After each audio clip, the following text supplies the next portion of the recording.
கல்வி தொலைக்காட்சியினை பார்த்து கொண்டிருக்கின்ற அன்பான மாணவ செல்வங்கள் மற்றும் பெற்றோர்கள் உறவினர்கள் அனைவருக்கும் இந்நேர வணக்கம்.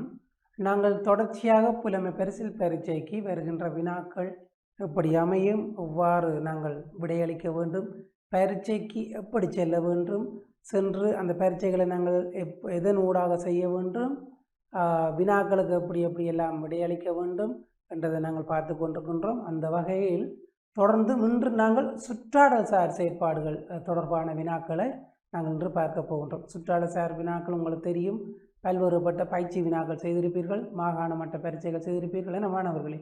அப்போ அந்த வகையில் நாங்கள் பகுதி 2 வருகின்ற 30 வினாக்கள் என 30 வினாக்களுக்குரிய பயிற்சிகளை நாங்கள் இன்று பார்க்க போகின்றோம். அன்பான மாணவ செல்வங்களே, நாங்கள் சுற்றாடல் பாடம் எப்படி பயிற்சி செய்ய வேண்டும் என்பதை நாங்கள் அவதானிக்க வேண்டும். ஏனென்று சொன்னால் பல்வேறுபட்ட மாணவர்கள் நீங்கள் நுண்ணறிவு, அதாவது பகுதி ஒன்றினைத்தான் நீங்கள் கவனத்தில் எடுப்பது கூட. ஆனால் நாங்கள் இலகுவாக எங்கே நாங்கள் புள்ளிகளை பெற்றுக்கொள்ளலாம் என்று பார்த்தால் பகுதி 2 வினாக்களில் நாங்கள் இலகுவான புள்ளிகளை பெற்றுக்கொள்ளக்கூடியதாக இருக்கும். அந்த வகையில் சுற்றாடல் நாங்கள் நாள்தோறும் 10 வினாக்கள் எழுதி பார்க்க வேண்டும். எழுதி நாங்கள் அதாவது பழைய சின்ன வினாக்களை தவிர்த்த பெரும் வினாக்களை நாங்கள் தயாரித்து அந்த வினாக்களை நாங்கள் பயிற்சிகளுக்கு ஊடாக நாங்கள் விடைகளை மனனம் செய்ய வேண்டும். நாள்தோறும் 10 வினாக்கள் நாங்கள் பயிற்சி செய்து கொண்டிருந்தால் எங்களுக்கு அந்த இறுதி பரீட்சையின் போது சுற்றாடல் சார் வினாக்களுக்கு நாங்கள் இலகுவாக விடைகளை தேர்ந்து நாங்கள் அதுக்கு ஊடாக புள்ளிகளை பெற்றுக்கொள்ளக்கூடியதாக இருக்கும். எனவே நாங்கள் அந்த சுற்றாடல் 30 வினாக்கள் நாங்கள் புலமை பரிசில் பரீட்சையில் பகுதி 1 40 நுண்ணறிவு வினாக்கள் கூடின பகுதி என்று பார்க்கின்ற போது நுண்ணறிவு பாடம் சம்பந்தப்பட்டது.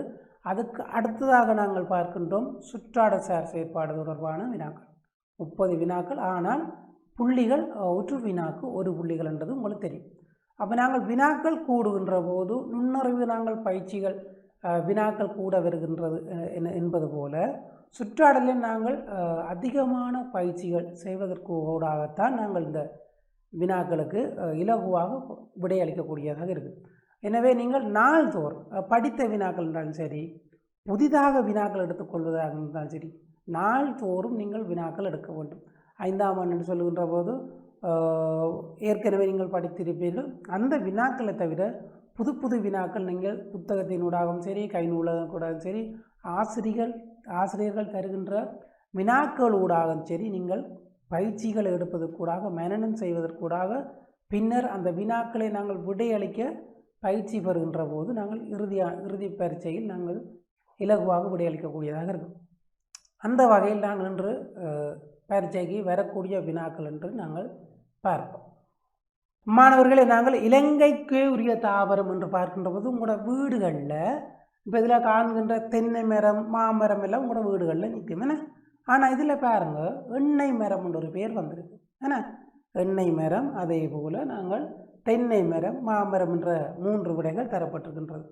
அதே மாதிரி அடுத்த வினாவை பார்க்கின்ற போது தாவரத்திற்கு பூவிலிருந்து கிடைக்கும் பயன், அதன்படியே பார்க்கின்ற போது அழகூட்டல், அதன் இனத்தை பரப்ப உதவுதல், நறுமணத்தை பரப்ப உதவுதல். அதே போல் அடுத்த வினாவை பார்க்கின்ற போது காற்றின் மூலம் பரம்பல் அடையும் வித்துக்கள் மாத்திரம் இடம்பெறுவது. காற்றின் மூலம் பரம்பல் அடையும் வித்துக்கள் மாத்திரம் இடம்பெறுவது. அதில் முதலாவது விடையை புலிநகம், எருக்கலை, சீதேவியார் செங்கழுநீர். அதே போன்று 2வது விடை அச்சி, எருக்கலை, சீதேவியார் செங்கழுநீர், ஆச்சி, அதே போல் மரமுந்திரிகை வேம்பு.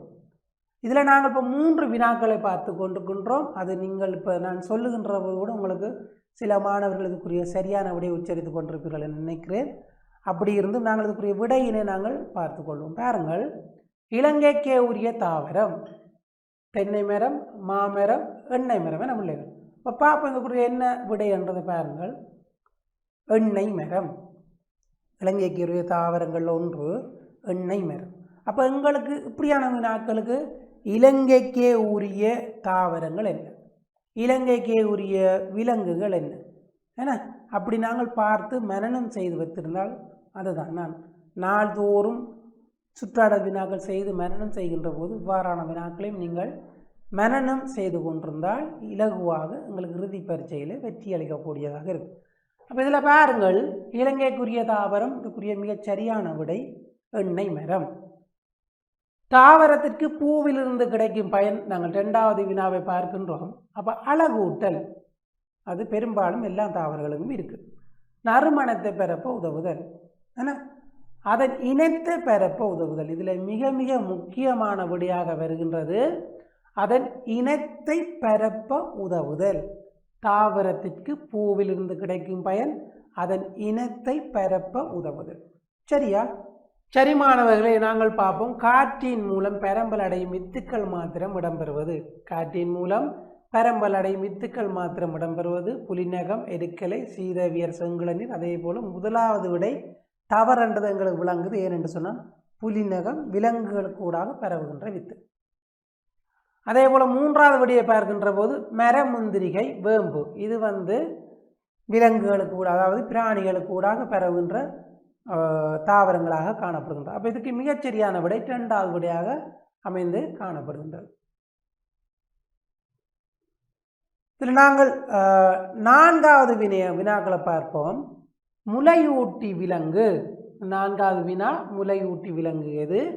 அதே போல் மண்ணை வளமாக்க உதவும் விலங்கு எது? பயிர் செய்கையில் விவசாயிக்கு உதவுவது. நடுவதற்கு உகந்த விதத்தில் இருக்க வேண்டிய இயல்பு. இப்படியான 3 வினாக்கள் வந்திருக்கின்றது. அதில் நாங்கள் 4வது வினாவை பார்ப்போம். முலையூட்டி விலங்கு எது? வௌவால், ஓணான், கீரி. இப்போ இதில் நாங்கள் என்ன செய்வோம்? பாலூட்டி பறவை என்று கேட்டோன்னா நாங்கள் விலங்குன்னு முலையூட்டி விலங்கு என்று கேட்டோன்னா நாங்கள் விலங்குன்றதை அவதானிக்காமல் கொள்ளாமல் ஓடி போய் வௌவாலுக்கு தான் விடையளிக்க போன்றோம். ஆனால் இதுக்குரிய விடை கீரி. மண்ணை வளமாக்க உதவுவது என்ற வினாவுக்கு நாங்கள் விடைகளை பார்ப்போம் பிள்ளைகள். மட்டை தேள், மண்புழு, மரவட்டை. ஏன்னா மட்டை தேள், மண்புழு, மரவட்டை. அப்போ இது உங்களுக்கு தெரியும். மண்புழு மண்ணை உன்று அது அந்த கழிவை பின்னால் அகற்றுகின்ற போது உங்களுக்கு விவசாயிகளுக்கு அந்த மண் ஒரு வளமான மண்ணாக மண்புழு மாற்றுகின்றது. ஏன்னா விவசாயியின் தோழன் என்று உங்களுக்கு தெரிந்திருக்கு. அதே போல் மண்ணை வளமாக்க உதவுவது நாங்கள் அதுக்குரிய விடையை பார்க்கின்ற போது மண்புழு. 6வது வினா பயிர் செய்கையில் விவசாயிக்கு உதவுவது. பயிர் செய்கையில் விவசாயிக்கு உதவுவது. அதில் முதலாவது விடை தேனி, 2வது விடை தும்பி, 3வது விடை வெட்டுக்கிளி. உங்களுக்கு தெரியும் தும்பி, வெட்டுக்கிளி எல்லாம் தாவரங்களை சேதப்படுத்துகின்ற இனங்களில் அதுவும் ஒன்று. இதில் அப்போ உங்களுக்கு தேனி என்ற விடை உங்களுக்கு பரிச்சயமாக இருக்கும். ஏன்னா தேனி என்ன செய்யுமா?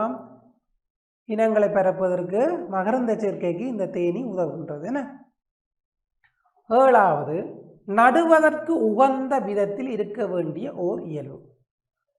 நடுவதற்கு உகந்த விதத்தில் ஒரு வித்துக்கு இருக்க வேண்டிய ஓர் இயல்பு.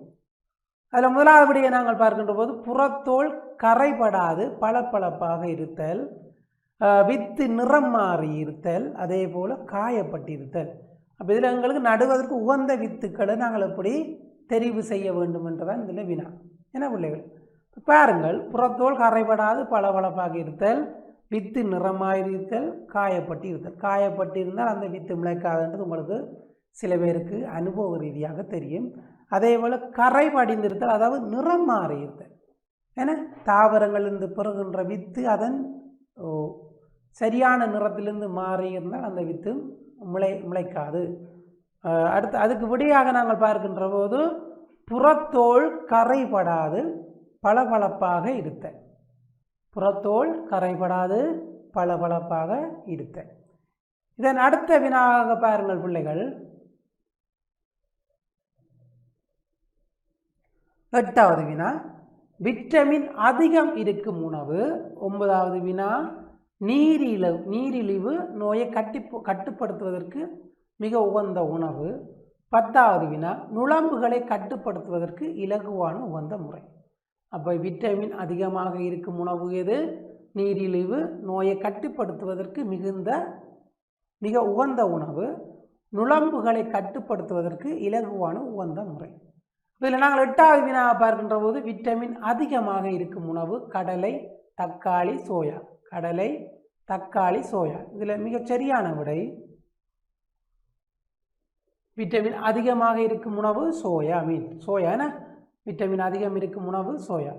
அதே போல் 9வது வினா நீரிழிவு நோயை கட்டுப்படுத்துவதற்கு மிக உகந்த உணவு. நீரிழிவு நோயை கட்டுப்படுத்துவதற்கு மிக உகந்த உணவு பான் நூடுல்ஸ் கவுப்பி. பான் நூடுல்ஸ் எல்லாம் நீரிழிவு நோய்க்கு அது அந்த உணவு ஆபத்தான உணவுகளாக கூறப்படுகின்றது. அதுவே இதுக்கு மிகச் சரியான விடையாக வருவது கவுப்பி.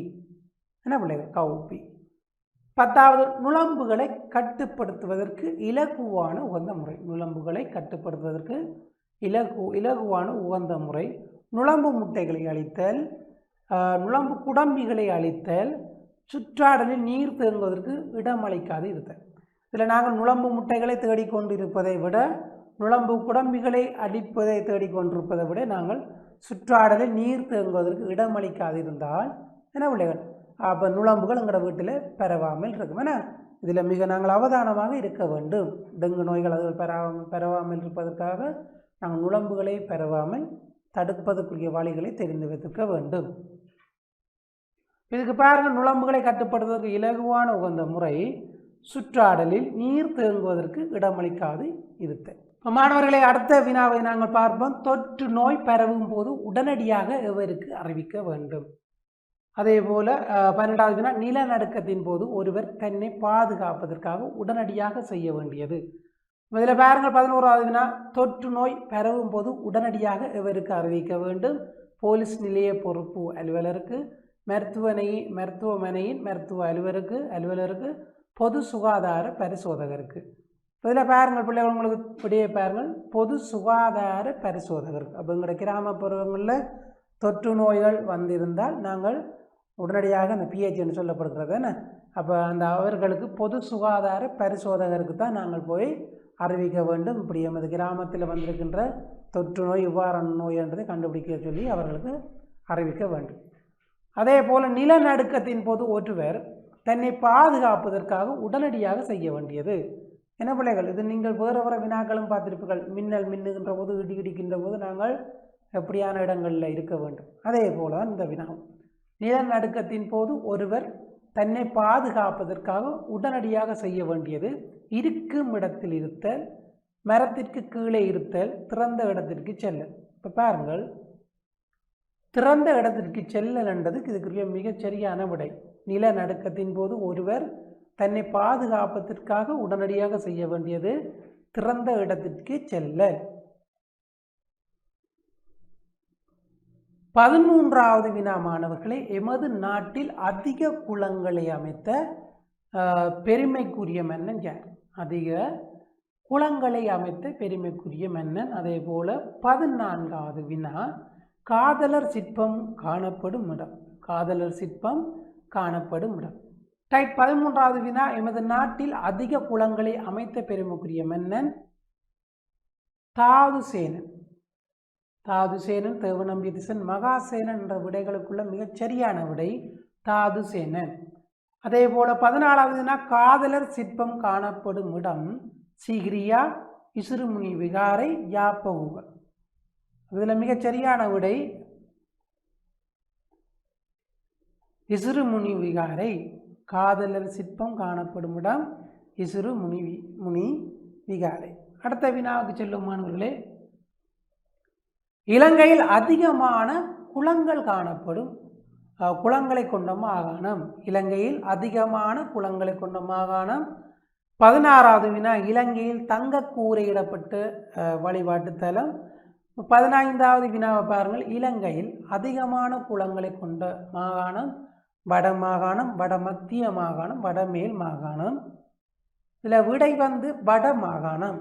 இலங்கையிலே அதிகமான குளங்களை கொண்ட மாகாணம் எதென்று பார்க்கின்ற போது வட மாகாணம். இலங்கையில் தங்கக்கூரை இடப்பட்ட வழிபாட்டு தலம் தலதா மாளிகை, கதிர்காமம், சிவனொளி பாதமலை. தலதா மாளிகை, கதிர்காமம், சிவனொளி பாதமலை. அப்போ இதில் எங்களுக்கு தெரியும் இலங்கையில் தங்கக்கூரை இடப்பட்ட வழிபாட்டு தலம் அமைந்திருக்கின்ற இடம் தலதா மாளிகை. தங்கக்கூரை இடப்பட்ட வழிபாட்டு தலம் அமைந்திருக்கின்ற இடம் எது? தலதா மாளிகை. எமது நாட்டில் வாழும் சகல மதத்தவர்களுக்கும் உரிய வழிபாட்டிடம். 17வது வினா, எம் நாட்டில் வாழும் சகல மதத்தவர்களுக்கும் உரிய வழிபாட்டிடம். அதே போல 18வது வினா, இலக்கறி வகைகளை உண்ணாமையால் ஏற்படக்கூடிய குறைபாட்டு நோய். இலக்கறி வகைகளை உண்ணாமையால் ஏற்படக்கூடிய குறைபாட்டு நோய். இல்லை 17வது வினாவை பார்ப்போம். எமது நாட்டில் வாழும் சகல மதத்தவர்களுக்கும் உரிய வழிபாட்டிடம் தலதா மாளிகை, சிவனொளி பாதமலை, தம்புள்ள பொற்கோயில். சிவனொளி பாதமலை. எமது நாட்டில் வாழும் சகல மதத்தவர்களுக்கும் உரிய வழிபாட்டிடம் சிவனொளி பாத மலை. இலக்கறி வகைகளை உண்ணாமையால் ஏற்படக்கூடிய குறைபாட்டு நோய். என்ன மாணவர்கள், நீங்கள் சிறுவர்கள் என்ன செய்வீர்கள்? அம்மாக்கள் கீரை வகைகளை சமைத்து தருகின்ற போது ஒதுக்கி விட்டு தான் நீங்கள் சாப்பிடுவீங்கள் என்ன. ஆனால் எங்களுக்கு படிப்புக்கு முக்கியமான ஒரு மரக்கறி வகைகள் இந்த இலக்கறி வகைகள் அடங்குகின்றன. அப்போ இலக்கறி வகைகளை உண்ணாமையால் ஏற்படக்கூடிய குறைபாட்டு நோய் இரத்தச்சோகை, மாலைக்கண், கண்டமாலை. இரத்தச்சோகை, மாலைக்கண், கண்டமாலை. இதுக்கு மிகச் சரியான விடை கண்டமாலை. இலக்கறி வகைகள் உண்ணாமையால் ஏற்படக்கூடிய குறைபாட்டு நோய் கண்டமாலை. 19வது வினா பாருங்கள். உருவில் காணப்படுவது. அப்போ எங்களுக்கு சுற்றாடல் வினாக்களில் உருக்கள் எங்களுக்கு சில படங்கள் தெரிந்திருக்க வேண்டும் என்ன. அப்போ இதில் இதே போன்ற வினாக்கள் பரீட்சைக்கு வருகின்றதாக இருக்கின்றது. உருவில் காணப்படுவது. 20வது வினாவிலும் ஒரு வினா தந்திருக்கின்றது. இவ்விளையாட்டின் பெயர் யாது? இப்போ 19 வினாவை பாருங்கள் மாணவர்களை. உருவில் காணப்படுவது யாப்பகூவ கோட்டை, சிவனொளி பாதமலை, சிகிரியா. அப்போ என்ன விடையாம்? யாப்பகூவ கோட்டை, யாப்பகூவ கோட்டை. அதே போல் இவ்விளையாட்டின் பெயர் யாது? ஏன்னா 2 பெண்கள் விளையாடி கொண்டிருக்கிறார்கள். அந்த விளையாட்டின் பெயர் யாது? சதுரங்கம், பல்லாங்குழி, பாரோட்டம். சதுரங்கம், பல்லாங்குழி, பாரோட்டம்.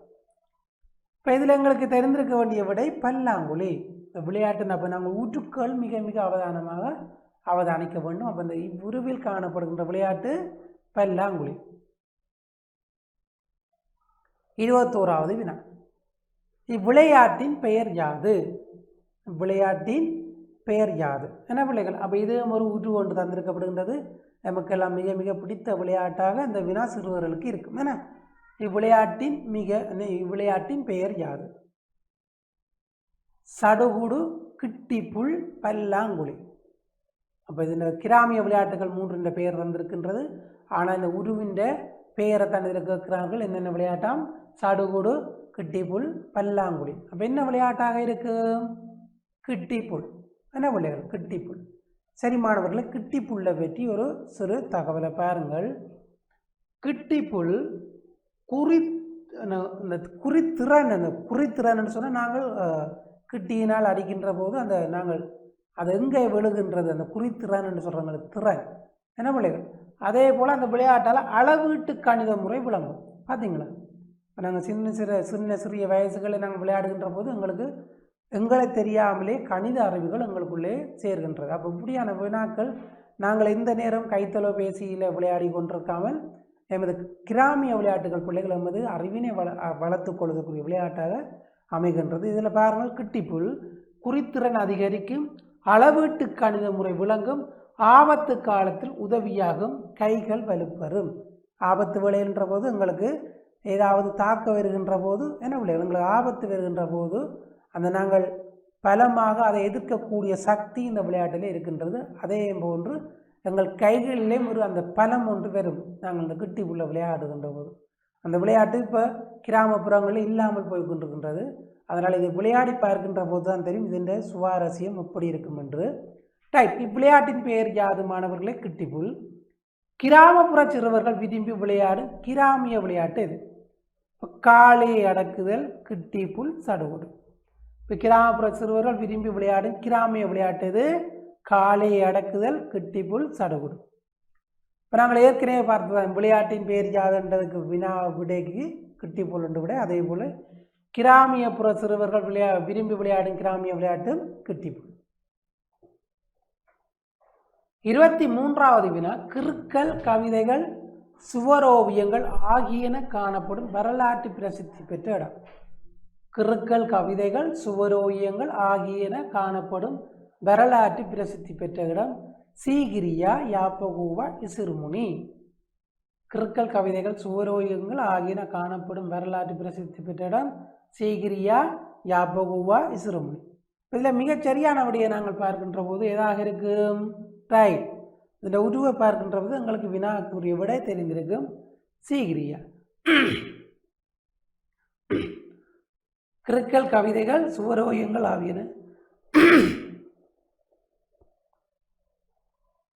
சரி மாணவர்களை பாருங்கள், கிறுக்கல் கவிதைகள், சுவரோவியங்கள் ஆகியன காணப்படும் வரலாற்று பிரசித்தி பெற்ற இடம். கிறுக்கல் கவிதைகள், சுவரோவியங்கள் ஆகியன காணப்படும் வரலாற்று பிரசித்தி பெற்ற இடம் சீகிரியா, யாப்பகூவா, இசுருமுனி, சீகிரியா. என்ன பிள்ளைகள்?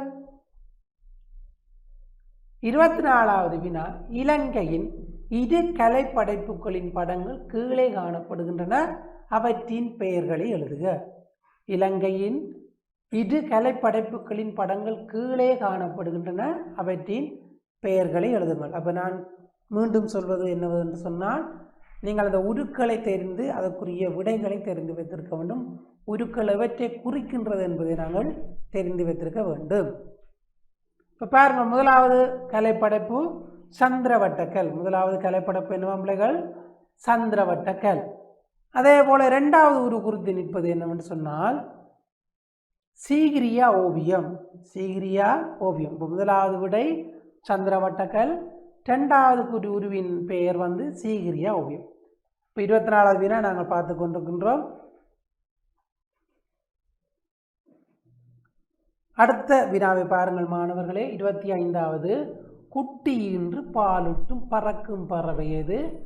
குட்டி ஈனும் நகருயிரை தருக, முட்டையிட்டு குஞ்சு பொரித்து பாலுட்டும் பிராணிகளவை, குட்டி ஈனும் பூச்சிகளவை. இதெல்லாம் ஒரு முக்கியமான வினாக்களாக அமைகின்றது. பாருங்கள், குட்டி ஈன்று பாலுட்டும் பறக்கும் பறவை எது?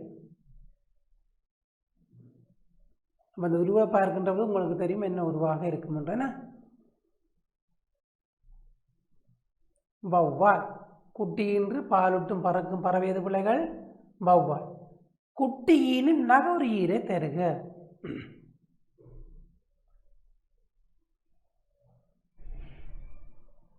கரும்பாம்பு. குட்டியினும் நகருயிரை தருக, கரும்பாம்பு. முட்டையிட்டு குஞ்சு பொரித்து பாலட்டும் பிராணிகளவை, பிளாட்டிபஸ். முட்டையிட்டு குஞ்சு பொரித்து பாலட்டும் பிராணிகள் எங்களுக்கு ஒன்று பிளாட்டிபஸ். குட்டியிலும் பூச்சிகளவை, முட்டையிட்டு குஞ்சு பொரித்து பாலட்டும் பிராணிகள் எறும்புண்ணியும் பேர், பிளாட்டிபஸ் எறும்புண்ணி. அதே போல் குட்டியினும் பூச்சிகளவை என்ற வினாக்களுக்கு விடையாக வரக்கூடியதாக இருக்கின்றது புள்ளைப்பூச்சி, புள்ளப்பூச்சி. என்ன பிள்ளைகள்? அதே போல் ராமபானம். இவையெல்லாம் எங்கே இருக்கும்ன்றது தெரியுமா? ராமபானம் எல்லாம் என்னத்துக்கு இருக்கும்? புள்ளப்பூச்சியெல்லாம் புத்தகங்களுக்குள்ள இருந்ததுன்னா அந்த குட்டிகள் ஈன்றதுன்னு சொல்கிறார். இதில் பாருங்க, குட்டியின்று பாலிட்டும் பறக்கும் பறவை எது? வௌவால். குட்டியின் நகருயிரை தருக, கரும்பாம்பு. கரும்பாம்புன்ற உருவத்தில் காண்பிக்கப்படுகின்றது. முட்டைக்கிட்டு குஞ்சு வரித்து பாலிட்டும் பிராணிகளவை, பிளாட்டிபஸ் எறும்புண்ணி ஆமடில்லா. குட்டியின் பூச்சிகளவை, புள்ளப்பூச்சி, ராமபானம். சரியா மாணவர்களே? சரி மாணவர்களே, இன்றும் நாங்கள் இந்த சுற்றாடல் பயிற்சிக்குரிய வினாக்களை பார்த்துருக்கின்றோம். ஏன்னா நாங்கள் சுற்றாடல் பாடத்தில் மிக முக்கியமான கவனம் செலுத்தக்கூடியதாக இருக்க வேண்டும் என்று சொன்னால் உங்களோட வெட்டு புள்ளிகளை சுற்றாடல் பாடமும் ஒரு தீர்மானிக்கின்ற ஒரு பாடமாக அமைகின்றது. ஏன்னா நான் இன்று தந்தது போன்று நீங்களும் மேலும் மேலும் பல பயிற்சிகளை தெரிந்து அதுக்குரிய விடைகளை தெரிந்து பயிற்சி எடுக்க வேண்டும் என்று சொல்லி உங்களிடம் கூறி விடைபெறுகின்றேன். மீண்டும் பயிற்சி செய்க, அதன் பலனை பெறுக என்று கூறி உங்களிடமிருந்து நன்றி கூறி மீண்டும் சந்திப்பேன் என்று விடைபெறுகின்றேன். நன்றி, வணக்கம். கல்வி டிவியில் புத்தம்புது நிகழ்ச்சிகளை உடனுக்குடன் பார்த்து மகிழ எமது Facebook மற்றும் YouTube பக்கத்தை லைக் செய்யுங்கள்.